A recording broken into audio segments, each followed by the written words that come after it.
Sejam todos bem-vindos para mais uma aula de ciências. Estamos aí na nossa 25ª aula. Gente, hoje iremos dar início ao capítulo 8, né, que é o nosso último capítulo.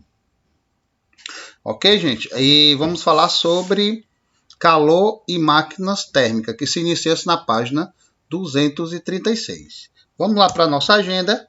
Bom, essa será a nossa agenda com os subtítulos. Início do capítulo 8, calor e máquinas térmicas, calor e temperatura, como medir a temperatura dos corpos, escalas de temperatura, comparando escalas de temperatura e dilatação térmica, ok? Vocês irão fazer as atividades da página 243. Gente, mas antes disso, vamos fazer a correção das páginas 232 a 235, já que não fizemos na semana passada, porque foram nossas avaliações, né? Então, pega aí o seu caderno e abra aí na página 232. Primeira questão diz o seguinte: marque um X nas sentenças que apresentam alternativas corretas de prevenção de doenças não transmissíveis. Né? Então, aí você vai marcar com um X apenas as alternativas que aparecem corretas em relação à prevenção de doenças não transmissíveis. Então, vamos lá. Tem uma alimentação saudável e equilibrada? Correto. Procura um médico somente quando estiver doente? Não, né, gente? Então não marca. Praticar atividade física regularmente? Correto. Evitar tabagismos e bebidas alcoólicas? Também correto. Manter um estilo de vida sedentário? Não, gente, não marca. Tá errado. Controlar o estresse? Correto. Isso é extremamente importante. Ter uma alimentação rica em gorduras e açúcares? É errado, não marca, ok? Segunda questão.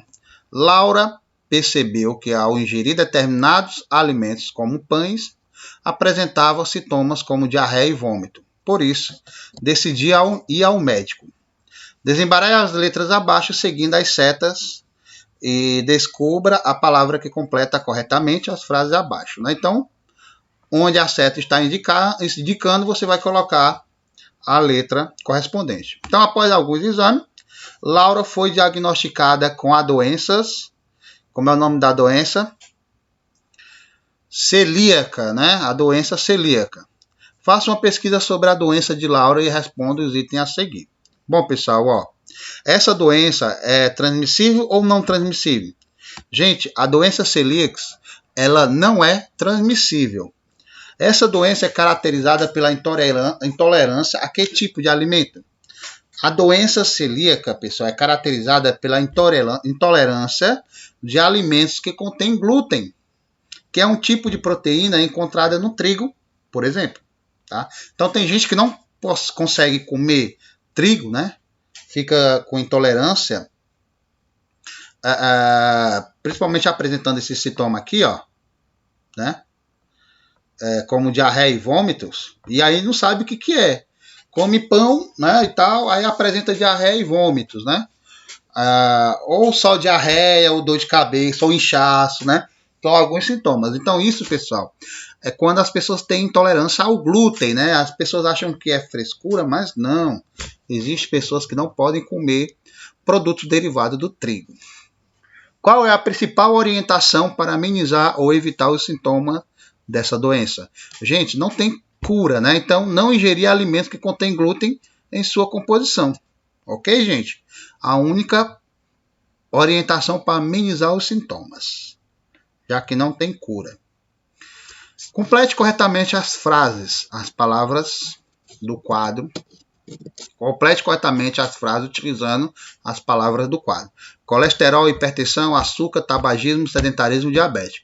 Eu vou ler a frase já com a resposta correta, tá? Então, o excesso de açúcar no sangue pode ser um indício de diabetes. B. Altos níveis de colesterol podem aumentar as chances da pessoa sofrer um infarto do miocárdio. Né? Miocárdio é um músculo do coração, né? É um tecido muscular do coração. C. A obesidade pode ocasionar diabetes e hipertensão, tá, gente? E, aliás, D, o tabagismo é uma doença ocasionada pela dependência da nicotina, né? São as pessoas que são viciadas em fumo, em fumar. O sedentarismo está relacionado a uma série de doenças, como a obesidade e o diabetes, né? Então, pessoal, o sedentarismo são aquelas pessoas que não praticam atividade física, né? São pessoas sedentárias. Quarta questão. Leia a reportagem a seguir e responda às questões. Prevenção de doenças não transmissíveis pode salvar 16 milhões de vidas por ano.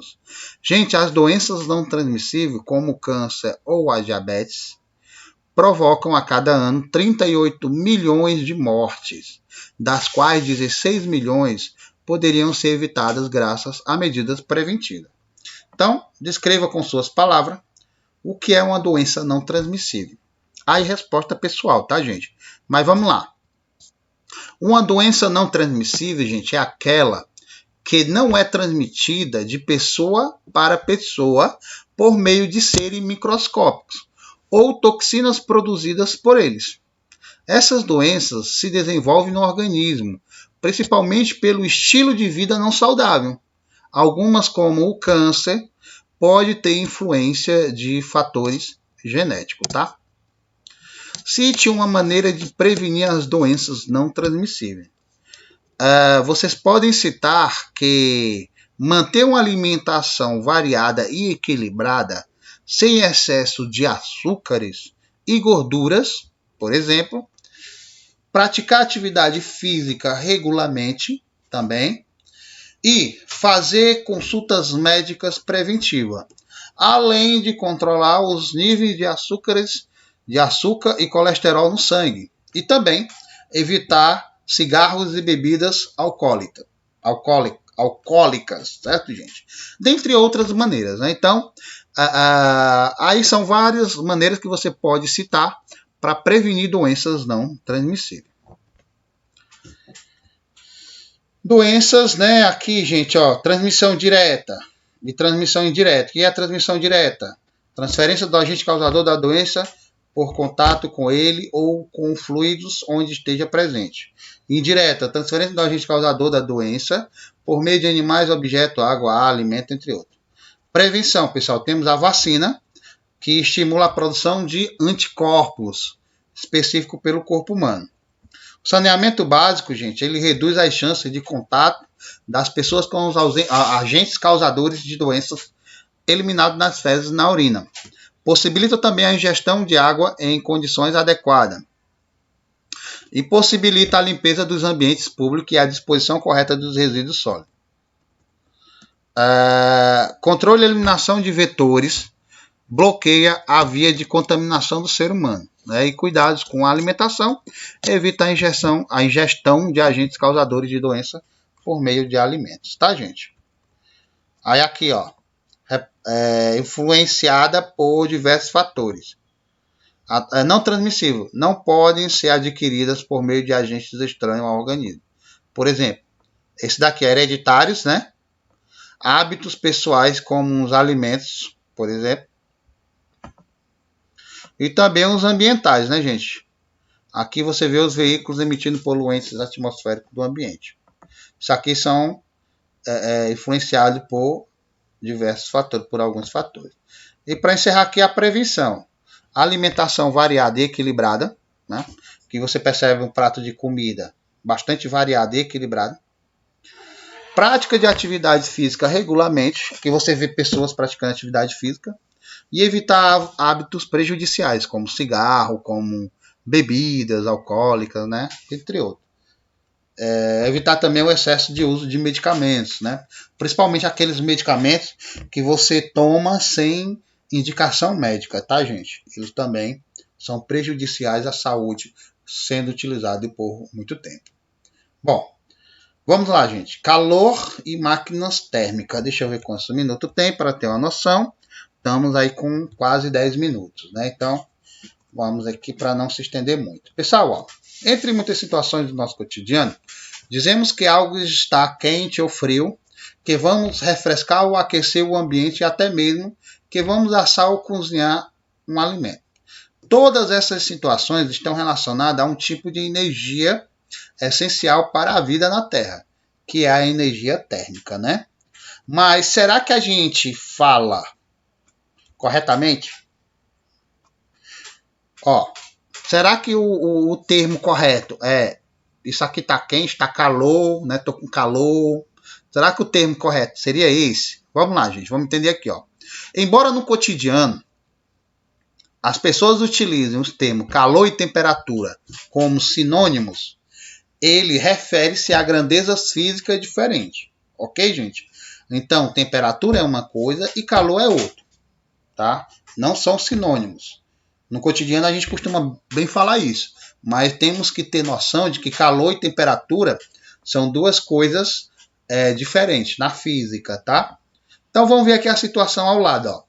Essa caneca de chá está esquentando minha mão.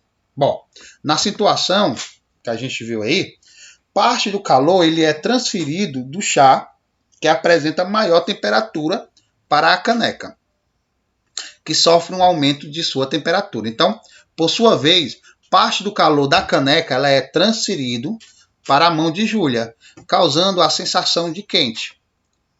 Então, repare bem, gente, ó. Quando o seu corpo está frio, não significa dizer que você não está com calor, que a temperatura que está fria, né?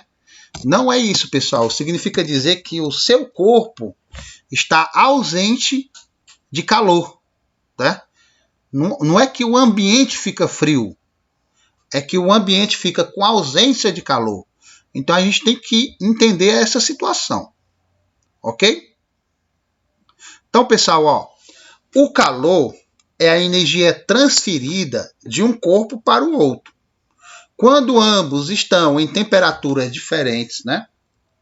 E que a temperatura, né, é o grau de agitação das moléculas do corpo, tá, gente? Enquanto calor é uma transferência de energias, energia cinética, a temperatura é o grau de agitação das moléculas do corpo. São bem parecidos, mas porém a gente tem que ter a noção de que são grandezas diferentes. Bom, para diferenciar o calor e temperatura, a gente vai analisar uma outra situação. Ó, por exemplo, ó, Júlia ferveu 1 litro de água em um recipiente sobre a chama do fogão para fazer o seu chá.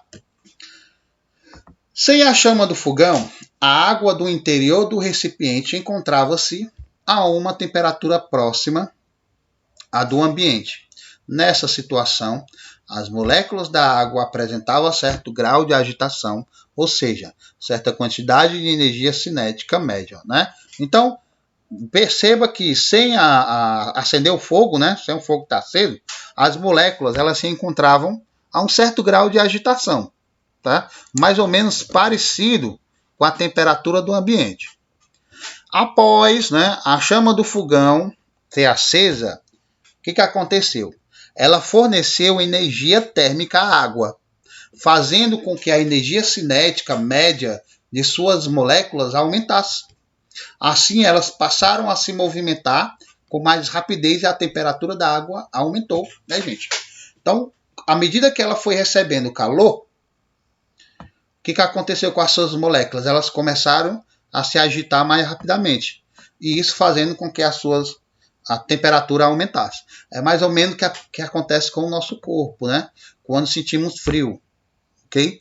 Quando a gente se movimenta, as nossas moléculas, elas se agitam, né? E com isso, a temperatura do nosso corpo também aumenta, né, gente? Vamos aqui continuando, ó. A matéria é composta por átomos e moléculas, né? Então, todos nós sabemos disso, né? Que toda matéria é composta por átomos e moléculas. E elas estão em constante agitação, existindo assim uma energia cinética associada, né? Então, toda matéria que possui átomos e moléculas, elas têm as suas moléculas e átomos, né, em seu ritmo de agitação. Cada uma tem sua agitação na medida do possível. Então, o que é temperatura, gente? Temperatura é a medida do grau de agitação desses átomos ou moléculas. Então, pessoal, na situação que a gente viu acima, as moléculas de água a temperatura ambiente tinha certo grau de agitação. Quando, a partir do momento em que ela foi colocada com fogo, o que ocorreu? Ocorreu um aumento num grau da agitação das moléculas. E isso provocou um aumento da temperatura da água. Ok? Agora, a transferência de energia da chama do fogão, né, da chama do fogão para a água, o que foi que ocorreu? Ocorreu porque a temperatura do fogo era bem maior do que a temperatura da água, né? Então, o calor, gente, é a energia transferida de um corpo para o outro por causa da diferença de temperatura, né? Então, como eles estão com as temperaturas desequilibradas, o que acontece? Quando você coloca dois corpos em contato, eles tendem a manter, né, a mesma temperatura. Então, aí há uma troca de calor, né? O corpo com maior temperatura vai transferir calor para o corpo com menor temperatura até eles atingir uma coisa que a gente chama de equilíbrio térmico, que é o que a gente vai ver agora. Como medir a temperatura dos corpos? Pessoal, que instrumento geralmente os médicos utilizam para verificar se uma pessoa está com febre? E aí? Todos sabem que eles utilizam um termômetro, né, para medir a temperatura da pessoa e verificar se ela está com febre ou não. O pai da gente também e a mãe faz muito isso, né? Fazem muito isso, né? Quando a gente está com febre, né, gente? Coloca um termômetrozinho debaixo do braço ou na boca, né, para verificar a temperatura. Então, pessoal, a temperatura de um corpo ele pode ser medida utilizando o que a gente chamou de um instrumento chamado de termômetro, né? Mas existem diversos tipos de termômetro. Existem os termômetros digitais, existem os termômetros com álcool, existem os termômetros de gás, o de mercúrio, dentre outros. Porém, gente, como o termômetro de mercúrio é um elemento químico prejudicial ao corpo humano e ao ambiente, os termômetros que contêm mercúrio estão gradativamente sendo substituídos, tá? Então, geralmente, quando a gente encontra mais os termômetros digital. Mas aqui você vê, ó, termômetro com álcool e um termômetro industrial, que é utilizado para medir as temperaturas de líquido, né? No caso, esse termômetro aqui é um pouco mais resistente do que esses outros, tá, gente? É um termômetro especial. Okay? Então, para medir a temperatura de um corpo, é preciso que parte do termômetro ele entre em contato com ele, né? É lógico. E isso vai possibilitar uma transferência de calor entre o termômetro e o corpo, até que ambos atinjam a mesma temperatura, ou seja, o equilíbrio térmico que eu acabei de falar, tá, gente? Então, para entender sobre equilíbrio térmico, vamos entender sobre escalas de temperatura, né? Porque assim, gente, ó, para que possamos determinar a temperatura de um corpo, os termômetros devem ser devidamente calibrados, de acordo com a escala termométrica.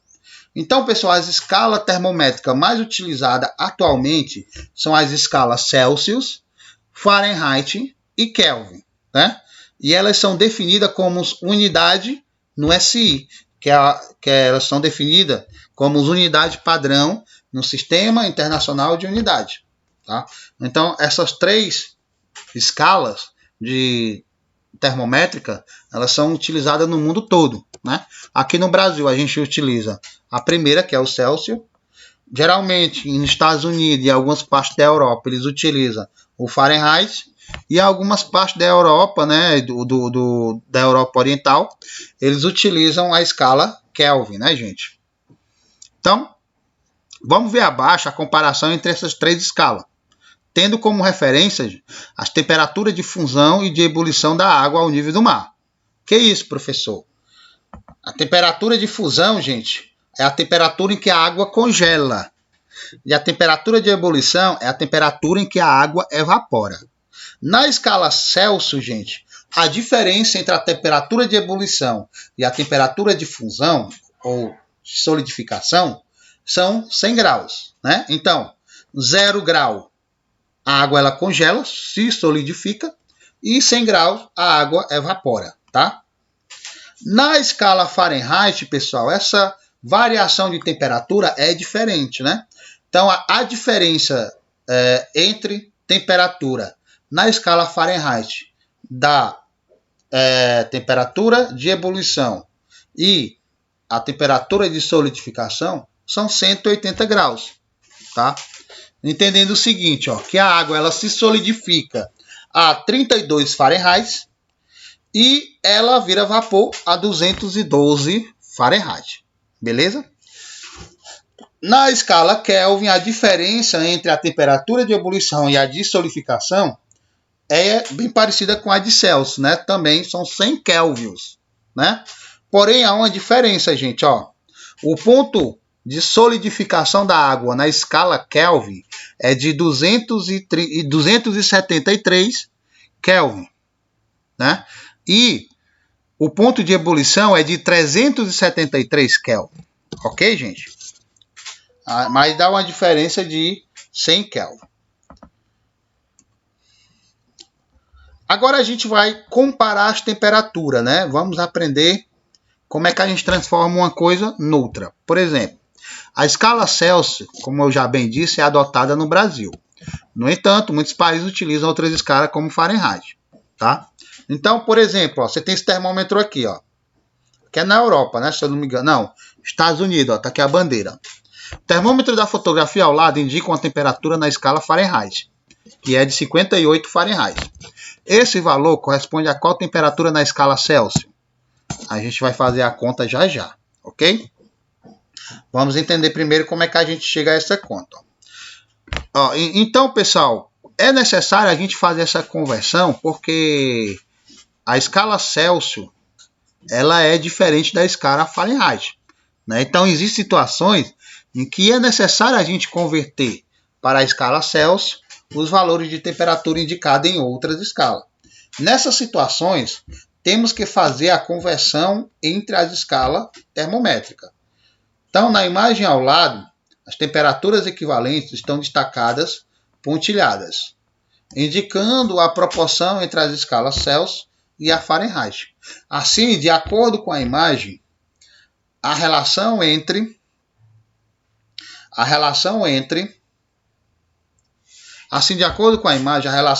essas escalas pode ser determinada da seguinte maneira, gente, ó.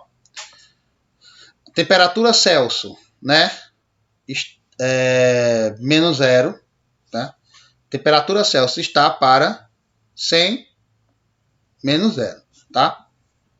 Essa temperatura aqui, a temperatura média, T, está para 100 menos 0. E a temperatura F, né, que é o Fahrenheit, está para menos 32 de 212 menos 32. Ok, gente? Então, aí você está fazendo uma relação de proporcionalidade. Ok? A temperatura Celsius está para 100 graus, assim como a temperatura Fahrenheit menos 32 está para 180 graus Fahrenheit, tá? Como é que a gente faz esse cálculo? Bem simples, ó. Aqui você vai dividir, ó, por 20, tá? Aqui você vai dividir por 20. Dividir por 20. E aqui também você vai dividir por 20, ó. Cortou aqui, você tem, ó, 100 dividido por 20 dá 5, 180 dividido por 20 dá 9, tá?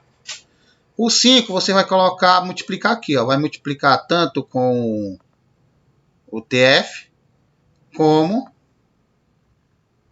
o menos 32. Então, repete aqui, ó. Temperatura Celsius é igual a 5 vezes TF, né? Temperatura Fahrenheit é 5 vezes temperatura Fahrenheit. 5 vezes menos 32 dá menos 160 dividido por 9. E está feita a fórmula, tá, gente?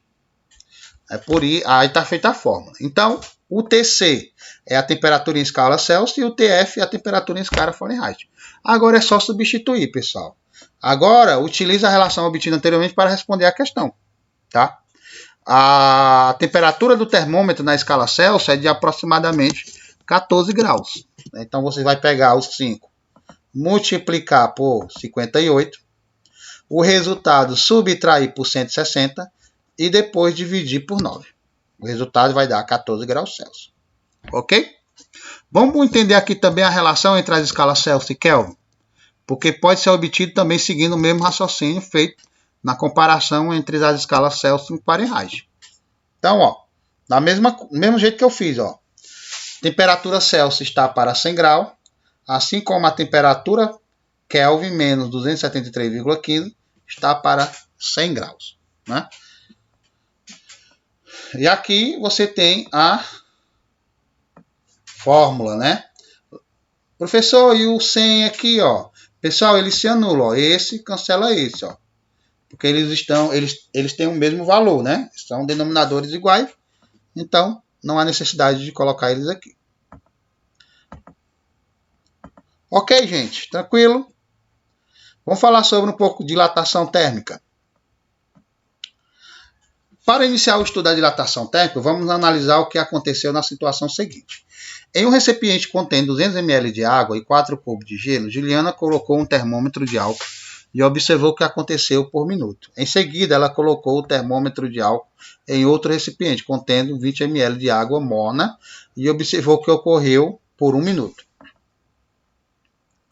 Na etapa A, o termômetro cedeu, na etapa A, o termômetro cedeu calor à água. Desse modo, a temperatura do álcool diminuiu, o que significa menor grau de agitação dos átomos do álcool. Isso provoca uma redução do volume do material, conhecida como contração térmica, que pode ser percebida pela diminuição da altura da coluna, ó, diminuição da altura da coluna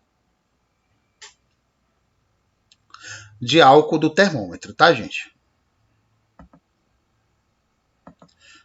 Então, vamos ver o que aconteceu com a etapa B, na situação acima. Ao colocar o termômetro em contato com a água aquecida, ocorreu o quê? A troca de calor entre a água e o termômetro. Nesse caso, a água ela cedeu calor ao instrumento, né? O que resultou no aumento da temperatura do álcool em seu interior. O aumento da temperatura, gente, ele indica maior grau de agitação dos átomos do álcool. E aí vai causar a dilatação térmica, ou seja, aumento do volume da substância, que pode ser percebido pelo aumento da altura, né, da coluna de álcool do termômetro. Em algumas situações, gente, a dilatação térmica pode provocar problemas, como rachadura em construções e deformações em objetos metálicos. Para evitar isso, né, para evitar problemas como esse, os engenheiros devem considerar a dilatação térmica e prever alguns espaçamentos, né, entre peças de calçadas, de paredes, de vigas, de trilhos de ferro e de pontes, por exemplo. Tá, gente? Então, o espaçamento térmico é uma coisa real, né? Espaçamento térmico é uma coisa real. Você tem que entender que, aliás, a dilatação térmica é uma coisa real, né? Você tem que perceber que a dilatação térmica acontece quando decorrer do tempo, né? Quando há essa troca de calor. Ok, gente? Bom, eu vou ficando por aqui. Essa foi nossa aula de hoje. Espero que você tenha curtido. Qualquer dúvida aí pode entrar em contato, tá bom? Façam todas as atividades e até a próxima aula, tá? Lembrando que a próxima aula será sobre quantidade de calor e calor específico. Tá bom, gente? Então, tchau, tchau. Até a próxima.